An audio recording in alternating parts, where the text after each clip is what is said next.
Hello everybody, welcome to business study classes. I am Mr. Vikas Matke here, lecturer at KLE's MPPU College, Raibag. So my dear students, ನಾವು last ಕ್ಲಾಸ್ನಲ್ಲಿ ವ್ಯವಹಾರ ಅಧ್ಯಯನದ 4ನೇ ಚಾಪ್ಟರನ್ನು ಕಲಿತಾ ಇದ್ದೀವಿ. ವ್ಯವಹಾರ ಸೇವೆಗಳು ಅಂತ, ಬಿಸ್ನೆಸ್ ಸರ್ವಿಸಸ್. ಅದರೊಳಗಡೆ ಲಾಸ್ಟ್ ಕಾನ್ಸೆಪ್ಟ್ ನಾವು ನಿನ್ನೆ ಕಲಿತಿದ್ದು ಫಂಕ್ಷನ್ಸ್ ಆಫ್ ವೇರ್ ಹೌಸಿಂಗ್ ಅಂತ, ದಾಸ್ತಾನುಗಾರಿಕೆಯ ಕಾರ್ಯಗಳ ಬಗ್ಗೆ ನಾವು ನಿನ್ನೆ ಚರ್ಚೆಯನ್ನು ಮಾಡಿದ್ದೀವಿ. ನಿನ್ನೆ ಅದನ್ನು ಕಲ್ತಿದ್ದೀವಿ. ಅದೇ ನಿಮ್ಮ ಒಂದು 4ನೇ ಚಾಪ್ಟರ್ನ ಲಾಸ್ಟ್ ಕಾನ್ಸೆಪ್ಟ್ ಆಗಿತ್ತು. ಸೊ ಈಗಿನ ಕ್ಲಾಸಲ್ಲಿ ಒಂದು ಪ್ರಯೋಗ ಆಧಾರಿತ ಪ್ರಶ್ನೆಯನ್ನು ನಾವು ಡಿಸ್ಕಸ್ ಮಾಡೋಣ. ನಿಮ್ಮ ಒಂದು ಕ್ಲಾಸಿನಲ್ಲಿ, ನಿಮ್ಮ ಒಂದು ಚಾಪ್ಟರ್ನಲ್ಲಿ ಪ್ರಯೋಗ ಆಧಾರಿತ ಪ್ರಶ್ನೆ ಅಂತ ಕೊಟ್ಟಿದ್ದರು, ಪ್ರಾಕ್ಟಿಕಲ್ ಓರಿಯೆಂಟೆಡ್ ಕ್ವಶನ್ ಅಂತ. ಸೊ ಆ ಪ್ರಾಕ್ಟಿಕಲ್ ಓರಿಯೆಂಟೆಡ್ ಕ್ವಶನ್ಸನ್ನು ನಾವು ಈಗ ಸ್ಟಡಿ ಮಾಡೋಣ. ಕ್ವಶನ್ ಏನಪ್ಪ ಅಂದರೆ, ಬ್ಯಾಂಕ್ ಒಂದರ ಗ್ರಾಹಕರಾಗಿ ನೀವು ಪಡೆಯುತ್ತಿರುವ ಯಾವುದಾದರೂ 5 ಇ ಬ್ಯಾಂಕಿಂಗ್ ಸೇವೆಗಳನ್ನು ಪಟ್ಟಿ ಮಾಡಿ ಅಂತ. ನೀವು ಒಂದು ಬ್ಯಾಂಕಿನ ಕಸ್ಟಮರ್ ಅಂತ ತಿಳ್ಕೋಬೇಕು. ನೀವು ಒಂದು ಬ್ಯಾಂಕಿನ ಕಸ್ಟಮರ್ ಆದಾಗ ನೀವು ಪಡೆದುಕೊಳ್ಳುವಂಥ ಇ ಬ್ಯಾಂಕಿಂಗ್ ಸೇವೆಗಳನ್ನು ಪಟ್ಟಿ ಮಾಡಿ ಅಂತ ಕೊಟ್ಟಾರೆ ಅವರು. ಇ ಬ್ಯಾಂಕಿಂಗ್ ಸೇವೆಗಳು ಯಾವ್ಯಾವ ಪಡ್ಕೋತೀರಿ ನೀವು ಅಂತ ಹೇಳಬೇಕು. ನಾನು ಇದನ್ನು ಆಲ್ರೆಡಿ ನಿಮಗೆ ಆಫ್ಲೈನ್ದಲ್ಲಿ ಕ್ಲಾಸ್ನಲ್ಲಿ ಕಲಿಸಿದ್ದೀನಿ. ಸೊ ಇಲ್ಲಿ ಒಂದನೇದವ್ರು ಏನು ಕೊಟ್ಟಿದ್ದಾರೆ, ಬ್ಯಾಂಕಿನ ಗ್ರಾಹಕರಿಗೆ ವರ್ಷದ 365 ದಿನ ಹಾಗೂ ದಿನದ 24 ಗಂಟೆ ಕೂಡ ಈ ಒಂದು ಇ ಬ್ಯಾಂಕಿಂಗ್ ಸೇವೆಯನ್ನು ಪಡೆದುಕೊಳ್ಬೋದು. ಯಾರು ಬ್ಯಾಂಕಿನ ಗ್ರಾಹಕರಿದಾರಲ್ಲ ಅವರೆಲ್ಲ ವರ್ಷದಲ್ಲಿ 365 ದಿನ ಕೂಡ ಈ ಒಂದು ಸೇವೆಯನ್ನು ಪಡೆದುಕೊಳ್ಬೋದು. ಅದೇ ರೀತಿ ಒಂದು ದಿನದ 24 ಗಂಟೆ ಕೂಡ ಈ ಒಂದು ಇ ಬ್ಯಾಂಕಿಂಗ್ನ ಸೇವೆಯನ್ನು ಪಡೆದುಕೊಳ್ಬೋದು. ಆಮೇಲೆ ಗ್ರಾಹಕರು ತಮ್ಮ ಕಚೇರಿಯಿಂದ ಆಗಿರ್ಬೋದು, ಅಥವಾ ತಮ್ಮ ಆಫೀಸಿಂದ ಆಗಿರ್ಬೋದು, ತಮ್ಮ ಮನೆಯಿಂದ ಆಗಿರ್ಬೋದು, ಅಥವಾ ಪ್ರಯಾಣ ಮಾಡುತ್ತಿರುವಾಗಲೂ ಕೂಡ ಈ ಒಂದು ಇ ಬ್ಯಾಂಕಿಂಗ್ನ ಸೇವೆಯನ್ನು ಪಡೆದುಕೊಳ್ಬಹುದು. ಆದ ನಂತರ ಈ ಒಂದು ಇ ಬ್ಯಾಂಕಿಂಗ್ ನಾವು ಮಾಡುವುದರಿಂದ ಪ್ರತಿಯೊಂದು ವಹಿವಾಟನ್ನು ನಾವೇನು ಮಾಡ್ತೀವಿ, ಇಲ್ಲಿ ದಾಖಲಾತಿಯನ್ನು ಮಾಡ್ತೀವಿ. ಸೊ ಆ ಒಂದು ಪ್ರತಿಯೊಂದು ವಹಿವಾಟನ್ನು ದಾಖಲಿಸುವುದರ ಮೂಲಕ ಗ್ರಾಹಕರಲ್ಲಿ ನಾವು ಆರ್ಥಿಕ ಶಿಸ್ತುಬದ್ಧತೆಯನ್ನು ಬೆಳೆಸುತ್ತೀವಿ.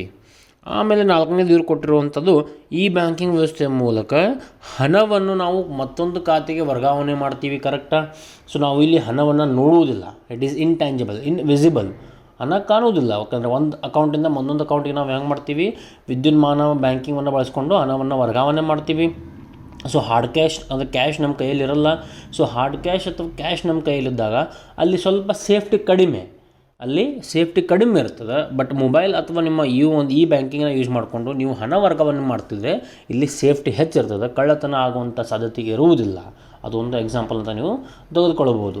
5ನೇ ಸೇವೆ ಯಾವ್ದು ನೀವು ಪಡ್ಕೊಳ್ಬೋದು ಅಂದರೆ RTGS ಅಂತ ಬರುತ್ತೆ. RTGS, real time gross settlement ಅಂತ. Real time gross settlement. Within the seconds ನೀವೇನು ಮಾಡ್ಬೋದು, ಒಂದು ಖಾತೆಯಿಂದ ಮತ್ತೊಂದು ಖಾತೆಗೆ ಹಣವನ್ನು ವರ್ಗಾವಣೆ ಮಾಡಬಹುದು. ಸೊ ಇದು ಯಾವುದು 4ನೇ ಚಾಪ್ಟರಿನ ಒಂದು ಪ್ರಯೋಗ ಆಧಾರಿತ ಪ್ರಶ್ನೆ. ಈಗ ನಾವು 5ನೇ ಚಾಪ್ಟರನ್ನು ಕಲಿಯೋಣ. 5th ಚಾಪ್ಟರ್ನ ಸ್ಟಾರ್ಟ್ ಮಾಡ್ತೀನಿ. ಸೊ ನೋಡಿರಿ, 4ನೇ ಚಾಪ್ಟರ್ ಇಲ್ಲಿಗೆ ಮುಕ್ತಾಯ. ಸೊ ನೀವೇನು ಮಾಡಬೇಕು, 1 ಮಾರ್ಕ್ಸ್, 2 ಮಾರ್ಕ್ಸ್, 4 ಮಾರ್ಕ್ಸ್, 8 ಮಾರ್ಕ್ಸ್ ಎಲ್ಲ ಕ್ವಶನ್ ಆನ್ಸರ್ಸನ್ನು ನಿಮ್ಮ ಫೇರ್ಬುಕ್ನಲ್ಲಿ ಕಂಪಲ್ಸರಿ ಎಲ್ಲರೂ ಕೂಡ ಫೇರ್ಬುಕ್ ಮೇಂಟೈನ್ ಮಾಡಬೇಕು. ಕಂಪಲ್ಸರಿ 4ನೇ ಚಾಪ್ಟರ್ ತನಕ ಎಲ್ಲ ಕ್ವಶನ್ ಆನ್ಸರ್ಸ್ ಬರೆದಿರಬೇಕು. ಓಕೆ. ಸೊ ಈಗ ನಾವು ನೆಕ್ಸ್ಟ್ ಚಾಪ್ಟರ್ನ ಕಲಿಯೋಣ. That is emerging modes of business ಅಂತ. ಯಾವುದು? Emerging modes of business. ವ್ಯವಹಾರದ ಉದಯಿಸುತ್ತಿರುವ ಪದ್ಧತಿಗಳ ಬಗ್ಗೆ ನಾವು ಈ ಒಂದು ಕ್ಲಾಸಿನಲ್ಲಿ ಈಗ ಕಲಿಯೋಣ. ಎಮರ್ಜಿಂಗ್ ಮೋಡ್ಸ್ ಆಫ್ ಬಿಸ್ನೆಸ್ ಅಂದರೆ ಏನು? ವ್ಯವಹಾರದ ಉದಯಿಸುತ್ತಿರುವ ಪದ್ಧತಿ ಅಂದರೆ ಏನು? ನೋಡಿರಿ, ವ್ಯವಹಾರದ ಪದ್ಧತಿ ಅಂದರೆ ನಾವು ಹೊಸ ವ್ಯವಹಾರ ಮಾಡುವುದಲ್ಲ. ವ್ಯವಹಾರದ ಪದ್ಧತಿ ಅಂದರೆ ಹೊಸ ವ್ಯವಹಾರ ಮಾಡುವುದಕ್ಕೆ ನಾವು ವ್ಯವಹಾರದ ಪದ್ಧತಿ ಅನ್ನೋದಿಲ್ಲ. ಬಟ್ ಅದೇ ಹಳೆ ವ್ಯವಹಾರವನ್ನು ಹೊಸ ವಿಧಾನಗಳಲ್ಲಿ ನಾವು ಮಾಡುವುದಕ್ಕೆ ವ್ಯವಹಾರದ ಪದ್ಧತಿ ಎನ್ನುತ್ತೇವೆ. The modes of business are not the doing the new business, but it means doing the business in different forms. ಒಂದೇ ಬಿಸ್ನೆಸ್ಸನ್ನು ನಾವು ಡಿಫ್ರೆಂಟ್ ವಿಧಾನಗಳಲ್ಲಿ ಮಾಡುವಂಥದ್ದಕ್ಕೆ ನಾವೇನಂತೀವಿ, ವ್ಯವಹಾರದ ಪದ್ಧತಿ, ಮೋಡ್ಸ್ ಆಫ್ ಬಿಸ್ನೆಸ್ ಅಂತ. ಈಗ ಮೊದಲು ನೋಡಿರಿ, ನಾವೇನು ಮಾಡ್ತಿದ್ವಿ, ಹೋಮ್ ಡೆಲಿವರಿ ಇಂಥವೆಲ್ಲ ಸರ್ವಿಸಸ್ ಇಲ್ಲಾಗಿದ್ದು. ನಾವು ಪ್ರತಿಯೊಂದು ಅಂಗಡಿ ಕೌಂಟರ್ನಲ್ಲಿ ಹೋಗಿ, ಮಾರುಕಟ್ಟೆಗೆ ಹೋಗಿ ನಾವೇನು ಮಾಡ್ತಿದ್ದೀವಿ, ನಮ್ಮ ನಮಗೆ ಸರಕುಗಳನ್ನ ಬೇಕಾಗಿರೋಂಥ ಸರಕುಗಳನ್ನ ಹೋಗಿ ತೊಗೊಂಬರ್ತಿದ್ವಿ. ಬಟ್ ಈಗ ಏನು ಮಾಡ್ತೀವಿ, ಪ್ರತಿಯೊಂದು ಆ್ಯಪ್ಗಳನ್ನು ಯೂಸ್ ಮಾಡಿಕೊಂಡು ಮೊಬೈಲ್ನಲ್ಲೇ ನಾವೇನು ಮಾಡ್ತೀವಿ, ಆನ್ಲೈನ್ ಶಾಪಿಂಗ್ ಮಾಡ್ತೀವಿ. ವಿವಿಧ ರೀತಿಯ ಆ್ಯಪ್ಗಳಿದಾವೆ. ಸೊ ನಾವೇನು ಮಾಡ್ತೀವಿ, ಮೊಬೈಲ್ನಲ್ಲೇ ಪೇಮೆಂಟ್ ಮಾಡ್ತೀವಿ, ಮೊಬೈಲ್ನಲ್ಲೇ ಪರ್ಚೇಸ್ ಮಾಡಿ ಅವು ಹೋಮ್ ಡೆಲಿವರಿನ ಕೊಡ್ತಾರೆ ನಮಗೆ ಅವರು. ಕರೆಕ್ಟಾ? ಸೊ ಇದು ವ್ಯವಹಾರನೇ, ಇದು ಕೂಡ ಸೇಮ್ ವ್ಯವಹಾರ, ಬಟ್ ವ್ಯವಹಾರ ಮಾಡುವಂಥ ವಿಧಾನ ಮಾತ್ರ ಬೇರೆ ಆಗಿದೆ. ಕರೆಕ್ಟಾ? ಸೊ ಇದು ಒಂದು ಪದ್ಧತಿ, ಉದಯಿಸುತ್ತಿರುವ ಪದ್ಧತಿ, ಎಮರ್ಜಿಂಗ್ ಮೋಡ್ಸ್, ಇದೊಂದು ಪದ್ಧತಿ. ಕರೆಕ್ಟಾ? ವ್ಯವಹಾರ ಮಾಡುವಂಥ ಒಂದು ಹೊಸ ಪದ್ಧತಿಯನ್ನು ನಾವು ಕಂಡುಕೊಂಡಿದ್ದೀವಿ. ಆಮೇಲೆ ಇಲ್ಲಿ ಈ ಒಂದು ಈಗ ವಾಸ್ತವವಾಗಿ ನೀವು ಹೇಳಬೇಕಂದ್ರೆ ವ್ಯವಹಾರವನ್ನು ರೂಪಿಸುವ 3 ಪ್ರಬಲ ಪ್ರವೃತ್ತಿಗಳನ್ನು ನಾವು ಇಲ್ಲಿ ಪಟ್ಟಿ ಮಾಡಿದ್ದೀವಿ. ಎಷ್ಟು? 3 ಪ್ರವೃತ್ತಿಗಳನ್ನು ನಾವು ಇಲ್ಲಿ ಪಟ್ಟಿ ಮಾಡಿದ್ದೀವಿ. ಅವು ಯಾವ್ಯಾವು 3 ಅಂತ? ಒಂದು ಡಿಜಿಟೈಸೇಷನ್ ಅಂತ ಬರುತ್ತೆ, ಡಿಜಿಟೈಸೇಷನ್. ಎರಡನೇದು ಹೊರಗುತ್ತಿಗೆ. ಮೂರನೇದು ಅಂತಾರಾಷ್ಟ್ರೀಕರಣ ಮತ್ತು ಜಾಗತೀಕರಣ ಅಂತ. In English it is called as digitisation. ಒಂದನೇದು. Second one is process outsourcing, business process outsourcing ಅಂತ ಬರುತ್ತೆ, BPO ಅನ್ನು 1 ಮಾರ್ಕ್ಸ್ ಕೇಳ್ಬೋದು. BPO ಅನ್ನು ವಿಸ್ತರಿಸಿ ಅಂತ. BPO ಅಂದರೆ ಏನು? ಬಿಸ್ನೆಸ್ ಪ್ರೊಸೆಸ್ ಔಟ್ಸೋರ್ಸಿಂಗ್, ವ್ಯವಹಾರ ಪ್ರಕ್ರಿಯೆ ಹೊರಗುತ್ತಿಗೆ ಅಂತ ನೀವು ಕನ್ನಡದಲ್ಲಿ ಕೂಡ ಬರ್ಕೋಬಹುದು. ಡಿಜಿಟೈಸೇಷನ್ ಅಂದರೆ ಏನು ಅಂತ. And third one is internationalisation and globalisation. See will study one by one what you mean by digitisation. ನಿಮ್ಮ ಕನ್ನಡದಲ್ಲಿ ಡಿಜಿಟೈಸೇಷನ್ ಅಂತ ನೀವು ಇಂಗ್ಲೀಷ್ ಅದೇ ಸೇಮ್ ಕನ್ನಡದಲ್ಲಿ ಕೂಡ ಬರ್ಕೋಬೋದು, ಅಥವಾ ಅಚ್ಚ ಕನ್ನಡದಲ್ಲಿ ನಿಮ್ಗೆ ಬೇಕಾಗಿತ್ತಂದರೆ ಅಂಕೀಯಕರಣ ಅಂತ ಕೂಡ ನೀವು ಬರ್ಕೋಬಹುದು. ಅದೇ ಡಿಜಿಟೈಸೇಷನ್ ಅನ್ನೋ ಪದನ ಕನ್ನಡದಲ್ಲಿ ಕೂಡ ಬರ್ಕೋಬಹುದು. ಡಿಜಿಟೈಸೇಷನ್ ಅಂದರೆ ಏನು ಅಂತ 2 ಮಾರ್ಕ್ಸ್ ಅಥವಾ 1 ಮಾರ್ಕ್ಸ್ ಕೇಳ್ಬೋದು. ಇಲ್ಲಿ ನೋಡಿರಿ, ಪಠ್ಯ ಆಗಿರ್ಬೋದು ಅಥವಾ ಧ್ವನಿ ಆಗಿರ್ಬೋದು, ಚಿತ್ರ ಆಗಿರ್ಬೋದು, ವಿಡಿಯೋ ಹಾಗೂ ಇನ್ನಿತರ ವಿಷಯ ವಸ್ತುಗಳನ್ನು ನಾವಿಲ್ಲಿ ಏನು ಮಾಡ್ತೀವಂದರೆ 1 ಅಥವಾ 0 ಸರಣಿಗಳಾಗಿ ರೂಪಾಂತರ ಮಾಡಿ ಅದನ್ನು ವಿದ್ಯುನ್ಮಾನೀಯವಾಗಿ ನಾವು ಅದನ್ನು ಪ್ರಸರಣ ಮಾಡ್ತೀವಿ. ನೀವು ಕಂಪ್ಯೂಟರ್ ಲ್ಯಾಂಗ್ವೇಜ್ ನೋಡಿರ್ಬೋದು. ಕಂಪ್ಯೂಟರ್ ಲ್ಯಾಂಗ್ವೇಜ್ ಅಲ್ಲಿ ಬೈನರಿ ಲ್ಯಾಂಗ್ವೇಜ್ ಅಂತ ಬರುತ್ತೆ, BINARY ಅಂತ. ಬೈನರಿ ಲ್ಯಾಂಗ್ವೇಜ್ ಅಂದರೆ ಏನು? 1 ಮತ್ತು 0 ನಂಬರ್ನ ಇಟ್ಕೊಂಡು ಅಲ್ಲಿ ಲ್ಯಾಂಗ್ವೇಜ್ ಕ್ರಿಯೇಟ್ ಆಗೈತಿ. ನೀವೇನೀಗ ಕಂಪ್ಯೂಟರ್ಗಳನ್ನು ಯೂಸ್ ಮಾಡ್ತಿರಲ್ಲ ಎಲೆಕ್ಟ್ರಾನಿಕಲಿ, 1 ಮತ್ತು 0 ಲ್ಯಾಂಗ್ವೇಜನ್ನು ಯೂಸ್ ಮಾಡಿಕೊಂಡು ಅದು ನಮಗೆ ಟೆಕ್ಸ್ಟನ್ನು ಕನ್ವರ್ಟ್ ಮಾಡಿ ಕೊಡುತ್ತೆ. ಸೊ 1 ಮತ್ತು 0ಗಳ ಸರಣಿಗಳಾಗಿ ರೂಪಾಂತರ ಮಾಡುತ್ತೆ. ಯಾವುದು? ಡಿಜಿಟೈಸೇಷನ್. ಈಗ ನೋಡಿರಿ, ನಾವೆಲ್ಲ ಮೊಬೈಲ್ ಮೂಲಕನೇ ಮಾಡ್ತೀವಿ ವ್ಯವಹಾರ. ಕರೆಕ್ಟಾ? ಸೊ ಮೊಬೈಲ್ ಮೂಲಕ ನೀವು ವ್ಯವಹಾರ ಮಾಡ್ತಾ ಇದ್ದೀರಂದ್ರೆ ನೀವೇನು ಮಾಡ್ತಾ ಇದ್ದೀರಲ್ಲಿ? ಡಿಜಿಟೈಸೇಷನ್ ಮಾಡ್ತಾರೆ. ಡಿಜಿಟೈಸೇಷನ್ ಅಂದರೆ ಏನು? ನಿಮ್ಮ ಧ್ವನಿ ಆಗಿರ್ಬೋದು, ಚಿತ್ರ ಆಗಿರ್ಬೋದು, ಅದನ್ನು 1 ಮತ್ತು 0 ಮೂಲಕ ನಾವು ಪ್ರಸರಣ ಮಾಡ್ತೀವಿ. V convert the text with the binary language, that is 1 and 0. It may be voice, that is audio. It may be a movie, it may be a video, and some other extra things. Understanding. ಆಮೇಲೆ ಎರಡನೇದು ಬರುವುದು ಹೊರಗುತ್ತಿಗೆ ಅಂತ, outsourcing. ಈ ಥರ ಬಗ್ಗೆಯೂ ಕೂಡ ನಾವು ಮುಂದೆ ಕಲಿಯೋಣ. ಆ್ಯಂಡ್ ಥರ್ಡ್ ಒನ್ ಈಸ್ ಅಂತಾರಾಷ್ಟ್ರೀಕರಣ ಮತ್ತು ಜಾಗತೀಕರಣ, ಇಂಟರ್ನ್ಯಾಷನಲೈಸೇಷನ್ ಆ್ಯಂಡ್ ಗ್ಲೋಬಲೈಸೇಷನ್ ಅಂತ.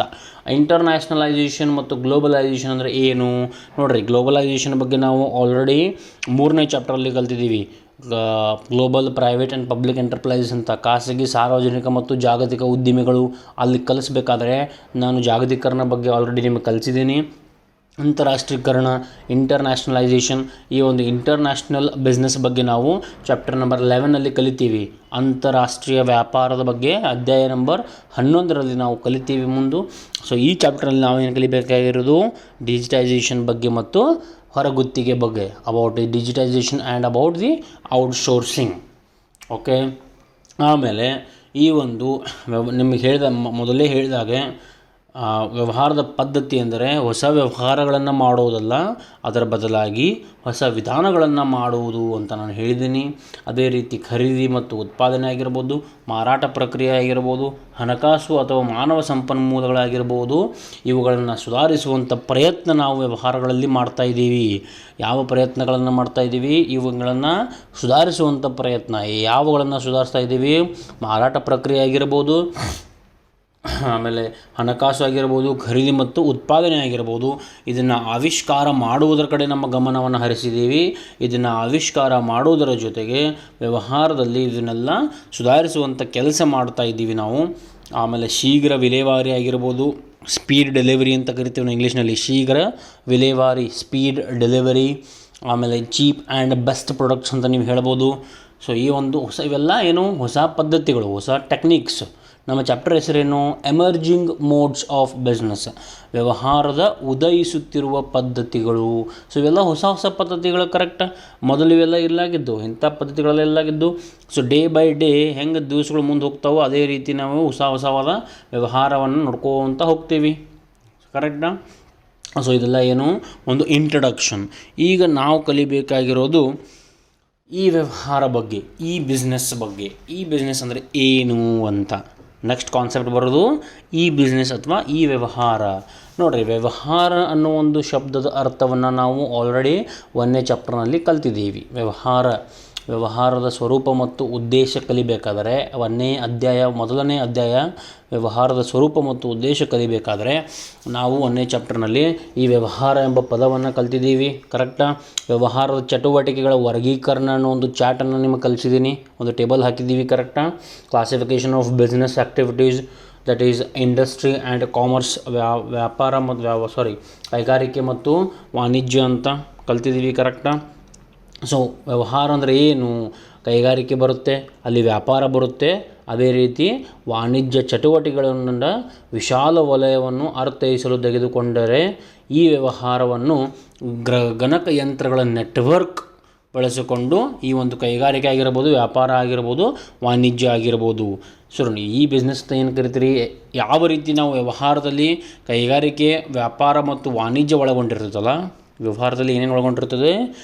ವ್ಯಾಪಾರ, ಕೈಗಾರಿಕೆ ಹಾಗೂ ವಾಣಿಜ್ಯ ಚಟುವಟಿಕೆಗಳು. It may be industry, trade and commercial activities. The same way in e business we use the computer network. ಈ ವ್ಯವಹಾರದಲ್ಲಿ ನಾವು ಏನು ಮಾಡ್ತೀವಿ? ಗಣಕಯಂತ್ರಗಳ ನೆಟ್ವರ್ಕನ್ನು ಬಳಸ್ಕೊಳ್ತೀವಿ. ಅಲ್ಲಿ ಕೇವಲ ಏನು ನೆಟ್ವರ್ಕ್ ಇಲ್ಲದೆ, ಯಾವುದೂ ನೆಟ್ವರ್ಕ್ ಇಲ್ಲದೆ ಕೈಗಾರಿಕೆ, ವ್ಯಾಪಾರ ಮತ್ತು ವಾಣಿಜ್ಯ ಚಟುವಟಿಕೆಗಳನ್ನು ಮಾಡ್ತೀವಿ. ಬಟ್ ಇಲ್ಲಿ ನಾವೇನು ಮಾಡ್ತೀವಿ? ಇಲ್ಲೂ ಸೇಮ್ ಎಕ್ಸಾಕ್ಟ್ಲಿ ಅಲ್ಲಿ ಏನು ಮೀನಿಂಗ್ ಐತಲ್ಲ, ಸೇಮ್ ಇಲ್ಲೂ ಕೂಡ ಅದೇ ಮೀನಿಂಗ್ ಬರುತ್ತೆ. ಬಟ್ ಇಲ್ಲಿ 2 ಶಬ್ದಗಳನ್ನು ನೀವು ಎಕ್ಸ್ಟ್ರಾ ಆ್ಯಡ್ ಮಾಡ್ಕೋಬೇಕು. That is with the help of computer network. ಏನಂತ ಆ್ಯಡ್ ಮಾಡ್ಕೋಬೇಕು? ಗಣಕಯಂತ್ರಗಳ ನೆಟ್ವರ್ಕ್, ದಟ್ ಈಸ್ ಜಾಲಬಂಧ.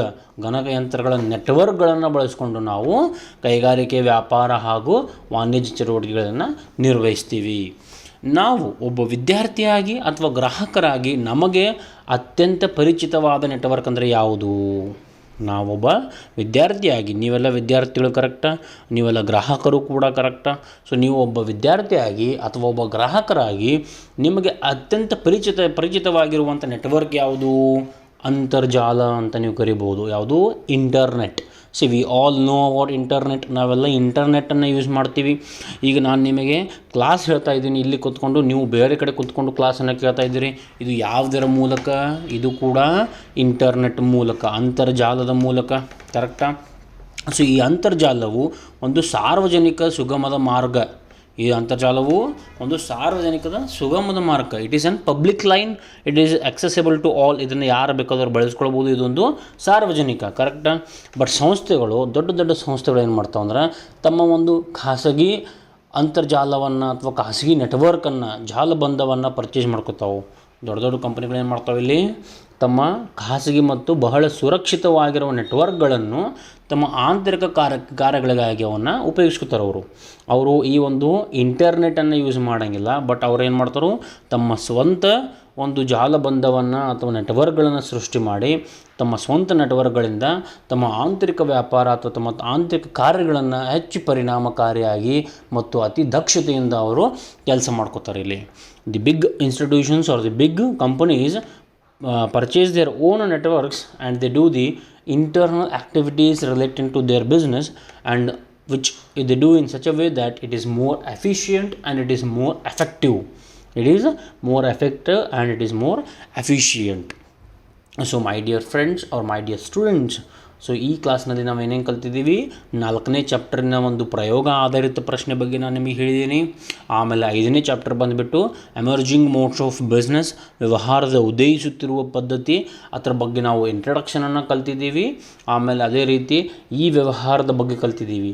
ಇಂಟ್ರಡಕ್ಷನಲ್ಲಿ 3 ಪ್ರವೃತ್ತಿಗಳ ಬಗ್ಗೆ ನಾನು ಹೇಳಿದ್ದೀನಿ. 1ನೇದು ಡಿಜಿಟೈಸೇಷನ್, 2ನೇದು ಹೊರಗುತ್ತಿಗೆ, ಮೂರನೇದು ಅಂತಾರಾಷ್ಟ್ರೀಕರಣ ಮತ್ತು ಜಾಗತೀಕರಣ. ಈ ಚಾಪ್ಟರ್ನಲ್ಲಿ ನಾವು ಕಲಿತಂಥ 2 ಪ್ರವೃತ್ತಿಗಳು ಯಾವುವು, ಡಿಜಿಟೈಸೇಷನ್ ಮತ್ತು ಹೊರಗುತ್ತಿಗೆ ಬಗ್ಗೆ ನಾವು ಈ ಒಂದು ಅಧ್ಯಾಯದಲ್ಲಿ ಕಲಿತೀವಿ. There are 3 trends, that is digitisation, outsourcing, and third one is internationalisation and globalisation.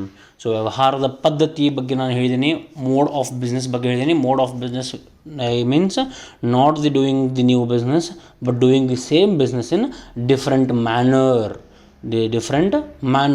ವ್ಯವಹಾರದ ಪದ್ಧತಿ ಅಂದರೆ ಏನು, ಹೊಸ ವ್ಯವಹಾರಗಳನ್ನು ಮಾಡುವುದಕ್ಕೆ ನಾವು ಹೊಸ ವ್ಯವಹಾರದ ಪದ್ಧತಿ ಅನ್ನೋದಿಲ್ಲ, ಅದೇ ಸೇಮ್ ವ್ಯವಹಾರವನ್ನು ಬೇರೆ ವಿಧಾನದಲ್ಲಿ ಮಾಡುವುದಕ್ಕೆ ನಾವು ವ್ಯವಹಾರದ ಪದ್ಧತಿ ಅಂತ ಕರಿತೀವಿ.